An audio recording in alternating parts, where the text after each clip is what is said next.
Greetings, everyone. Welcome to my class on qualitative research data analysis. In this particular lecture, we will be covering four types of data analysis: sequential analysis, narrative analysis, interpretive phenomenological analysis, and hermeneutics. So before we begin, I would like to give a very brief introduction about the nature of qualitative research data analysis. When we say qualitative research data analysis, we get to understand that the data that we have, which has been collected in forms of non-numerical nature, will be interpreted in terms of the quality that they project. When we say quality, we try to make sense that it is about, or the analysis has to focus on meaning that can be derived out of the amount of data that we have in whatever form we have it. This data can come to us in the form of verbal material. It can also come to us in the form of audio messages, or it can also come to us in the form of photos, arts, artifacts, etc. So all this data is actually given attention to derive meaning out of it. What kind of meaning is assigned to it by the population who has shared this data with us, or the population from which we have got this data. The first analysis that we will be talking about is the sequential analysis. Sequential analysis is a kind of analysis that is applicable or understandably applicable on mixed method design. When we say mixed method designs, we here refer to a mix of qualitative and quantitative designs. In these kind of designs, there are different ways in which they have been standardized. Different authors or different researchers have standardized certain types of mixed method design, of which we can see, as has been quoted by Tashikori et al. In 2013, depending upon the process of research, these mixed method designs can be conceptualized under broad family labels such as sequential designs, parallel designs, conversion designs, and fully integrated designs. For this lecture, we will be considering sequential analysis or sequential design to be explained further. So sequential mixed method designs can be referred to the categories of mixed method designs that were given by Creswell, of which, of the categories that Creswell have mentioned, the explanatory and exploratory designs usually pertain to sequential mixed method designs, and hence the data analysis also happens in a sequential way. So when we say explanatory sequential analysis, we mean a kind of mixed design where the quantitative method preceded the qualitative method. The quantitative method preceding the quantitative method has important significance where the quantitative data, anything that can be observed over there which was not expected, or there are outliers, can be further explained by adding a qualitative data part to it. So the succeeding qualitative data that we have in this particular design, the role of it is to explain what could not be explained by the quantitative findings that we had in this particular design. So usually it is used to explain anything, any phenomena that has been noticed, which could not be explained well by the quantitative design, the quantitative part, or which indicated that there is a need for further explanation to those which did not fall under the expected norms of a quantitative part of the research. When we say exploratory design, we usually use such kind of designs where the qualitative part precedes the quantitative part of the study. So the qualitative part usually precedes the quantitative when, for example, we have to devise a tool which has not been yet developed to measure a particular aspect. So this development would require a basic analysis of, let's say, need, or like themes, developing themes, based on which themes we have to devise a quantitative measure, for example. So to extract those themes from that particular aspect that we are going to measure, we can proceed with this with a research design that has the qualitative part preceding the quantitative part. So the data size at the beginning, when we are starting with the qualitative part, will be small, but it will help us generate certain themes based on which we can club these themes, or we can devise a tool that can measure each theme that has been extracted out of the qualitative part. So sequential mixed method design is a strong design when we talk about in terms of how far we can generalize or transfer the results of the data, and also it is something that is bringing quantitative and qualitative research together into a continuum rather than, or most importantly, answering the debate of which research design is better.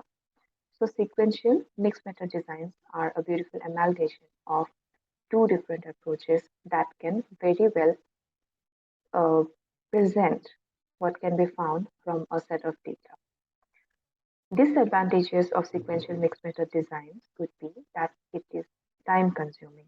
There are two phases that we have to go ahead with, which will take much time, especially the qualitative part may take a lot of time while analyzing what we want to explain about the quantitative part, or what we want to extract to direct the next quantitative part. Another disadvantage is, or another challenge actually is, rather than a disadvantage, is the choice of population for both phases. So, how do we plan to choose the population on whom we are doing this study? Should we keep the same population for both the phases? If yes, then why? Or if we're going ahead with different sets of population for both the phases, then how do we explain that choice?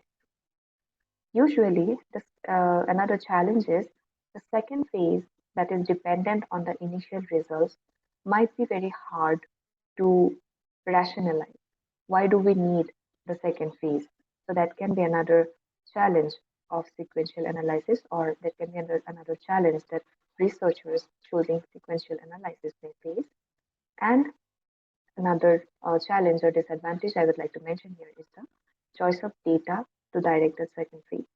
So, which set of data, or what type of data, or which part of the data should direct the second phase in a sequential method design research? Now, um, while going ahead with explaining this particular analysis, I'm also touching much on the design rather than sticking only to the analysis, because the analysis, or any analysis, is completely dependent upon the design that we choose for that particular research.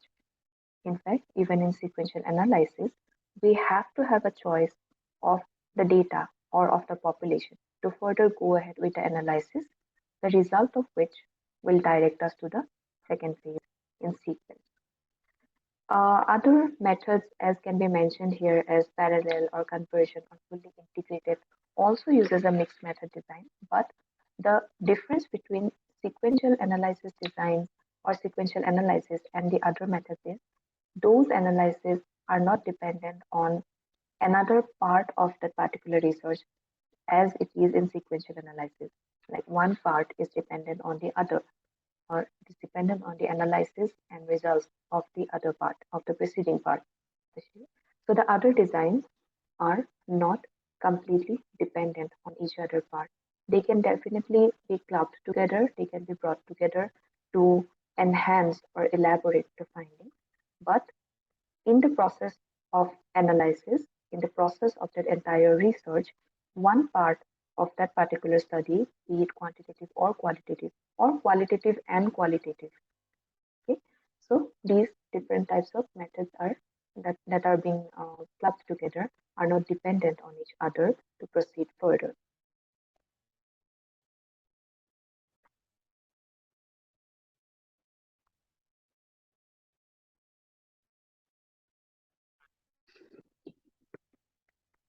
Next, we have narrative analysis.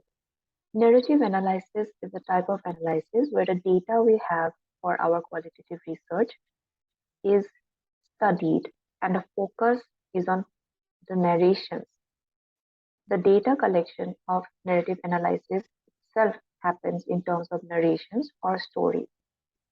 So the most preferred ways of or the most preferred modes of data collection, the phenomena usually includes an autobiographical life story or small everyday stories.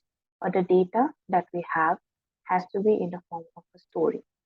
In story, what we are looking for usually in narrative analysis is sequence in which events have been described, which event happened, when it happened, how it happened, and why these particular information are placed in this particular story. Why do whatever is being mentioned has been considered important to be mentioned in that particular story. All these things are central to what we call narrative analysis. Through this finding, what we are trying to gain is the worldview of this particular person who is giving us these stories. So that means here the narrator is considered as the master of their story. They are the people who will know their story best and can present or represent that particular aspect in terms of a story. Now, when we go ahead with narrative data collection, people are interested to tell stories about themselves, and this gives them a chance to narrate those, which makes it a method that helps a researcher gain access to information that might not have been available otherwise. For example, if we would have gone with an interview method. What happens in an interview method is even though we try at times to not be directive, we do still end up being a little bit suggestive or directive based on the kind of questions that we ask, especially in terms of structured or semi-structured interviews. When narrative analysis, we get a huge amount of information with rich elaboration, and this data then can be analyzed in understanding what is being included in that story, why it is being included in that story, how events are sequenced. That means what is happening first, what is happening next, and what are certain propositions that have been put forward in relation to those events or to those aspects of that particular story. When a person chooses autobiographical life story, it would include a larger time frame of the person of study in comparison to when we collect small everyday stories, usually. But again, it will also depend upon what the researcher has aimed for and how the entire collection of data or the selection of stories have been structured. It uncovers also underlying ideology or beliefs of people, and by collecting or by having a view of these ideologies in terms of frequency, we also get to understand a larger culture that may be at play for that particular population or people or person representing a particular population. The disadvantage of narrative analysis is that it definitely will give us a huge data. That means it will be quite a challenge to sort them, code them, or even transcribe them. Another challenge is the validity of the story. The stories that we get, are they stories that actually happened, or are they stories that a person would, like to live? That is a life that the person would like to live. Sometimes might also be incongruent to the life that the person is living at present. So, to draw out these kind of differences or to draw out similarities, the validity of the stories, how far the stories are actually giving us a depth view of the phenomena, in this case, the person in this study, can be a challenge. Another challenge is of relating the told story to the presented story. So when a narrator tells a story, it is being noted or it is being recorded by another person in terms of some or the other interpretation, and how these interpretations shape the final story that is being presented. There cannot be discrepancies over there, and to not bring up those discrepancies is a challenge in narrative analysis. Finally, out of the disadvantages, the last one that I would like to mention here is the scope of the narrative. How far this particular narrative holds a promise for what we want to analyze or what we want to actually find. How far it aligns with the aim that we had for this particular study is another challenge in narrative analysis.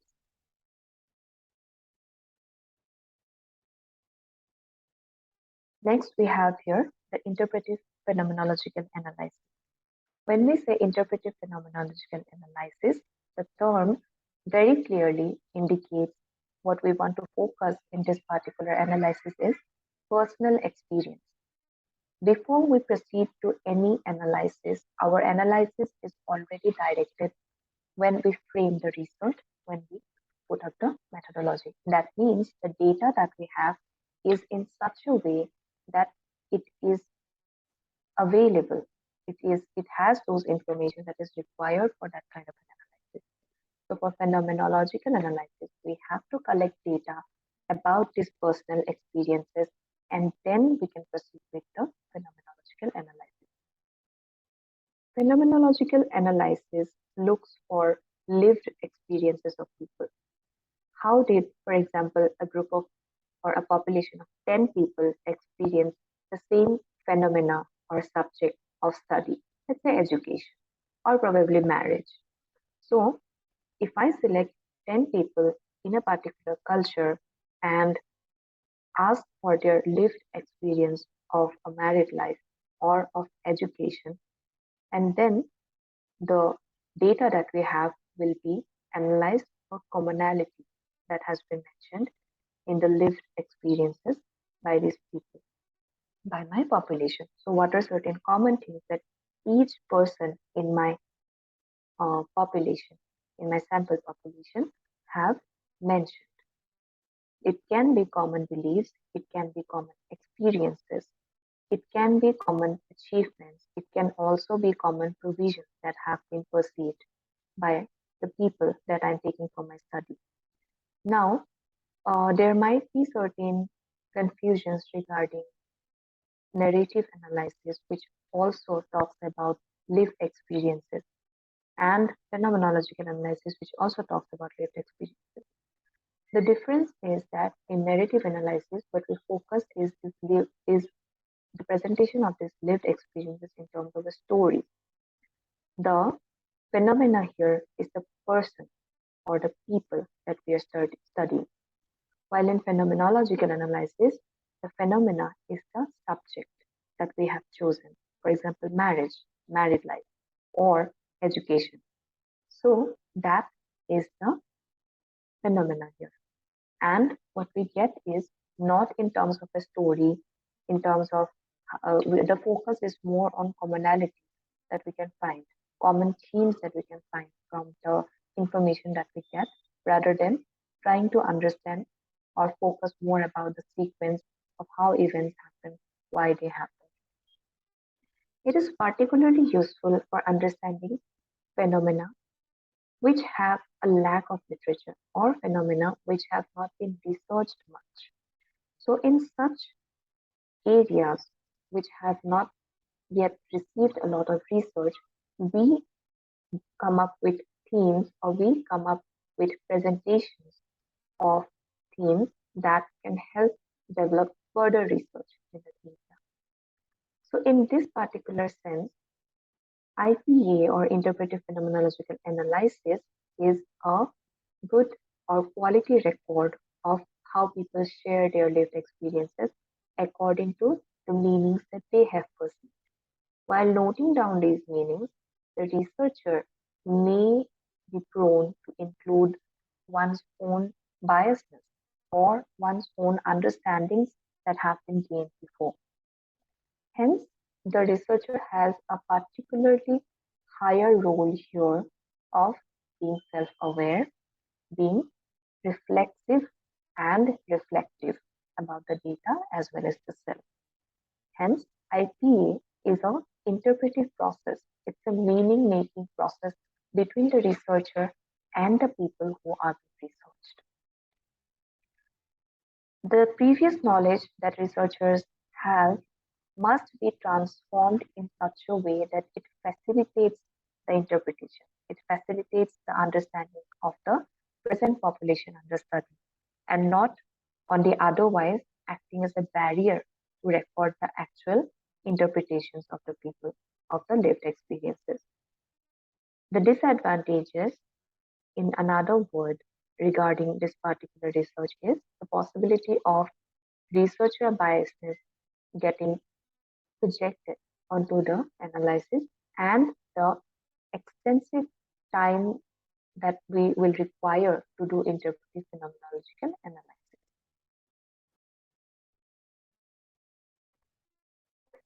Finally, the fourth method that we have here, the fourth analysis that we have here is hermeneutics. So hermeneutics is one of those qualitative analyses which is very commonly or very frequently combined with other types of analysis. Reason being, hermeneutics is one qualitative data analysis that is very much high in achieving objectivity in the data that is being interpreted or the data analysis process. We will see how hermeneutics tries to acquire that. As the word suggests, hermeneutics is the analysis of natural occurrence of phenomena. That means we cannot pollute or mud the analysis that we have with any sort of biasness, with any sort of opinions that we may have, even if it is based on past knowledge that we have acquired. The world as a text is a phrase that best describes or that best represents, symbolically represents, hermeneutic data analysis. It retains the objective meaning, the actual meaning of the data that has been received, and any subjective intentions like opinions or assumptions that can be related to that particular data or the text that we have are completely considered irrelevant. To do this, hermeneutics involves a multi-level structural analysis. This multi-level structural analysis helps the researcher in the process to be justifying the interpretation.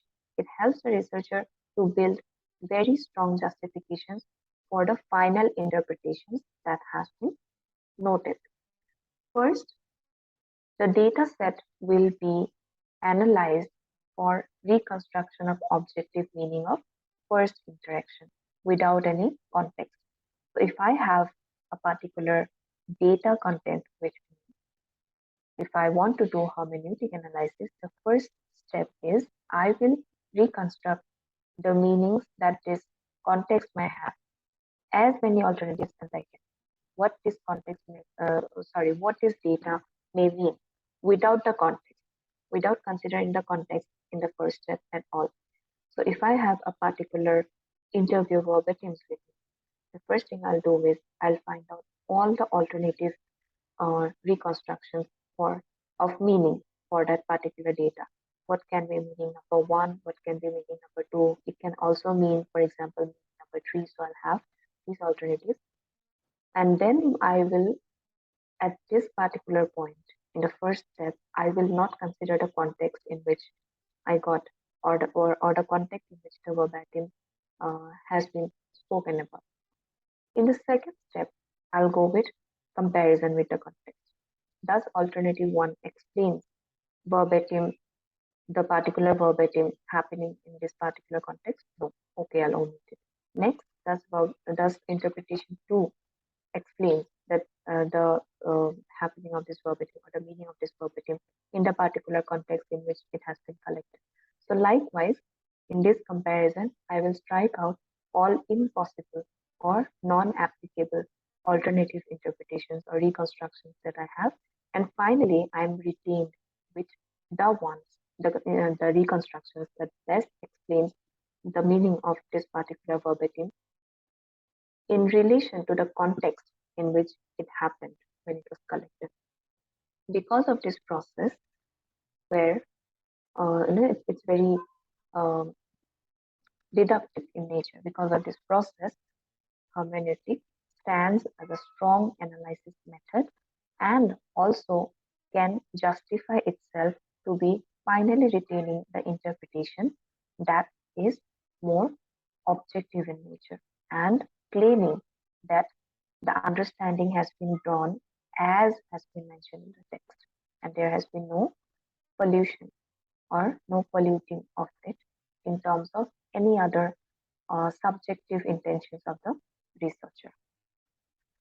So, the disadvantage that we have such an analysis is the challenge of establishing the validity. The question of validity is actually, if compared to quantitative research methods, it will always be there for all the data analysis techniques or even the approaches that we have for qualitative, and hermeneutics is no exception to that. Still, even though we're considering hermeneutics and we are going through the process, and because it claims to be one of those qualitative methods, or it has been presented to be one of those qualitative methods which uh, targets a lot to achieve objectivity, hence the researcher biasness will be scrutinized even more here. Usually, hermeneutics can also be criticized, or a challenge for this can be a small sample group for data collection, and how much that group, even though we are targeting objectivity, how much that group will be actually representing the larger population, which is again a challenge of different data analysis methods. And finally, the omitting of context during data collection. So if context is not recorded, then what the data says, how did we or did we miss out on anything important when the context was not taken into consideration in the initial phase, can also be a criticism as well as a challenge to explain or hold up to build the trustworthiness in the final interpretation. So here we complete 4 of the qualitative research analysis that we are targeting today. Hope this video was helpful, and I would also like to come up with more videos regarding lectures on qualitative researches, and thank you for listening.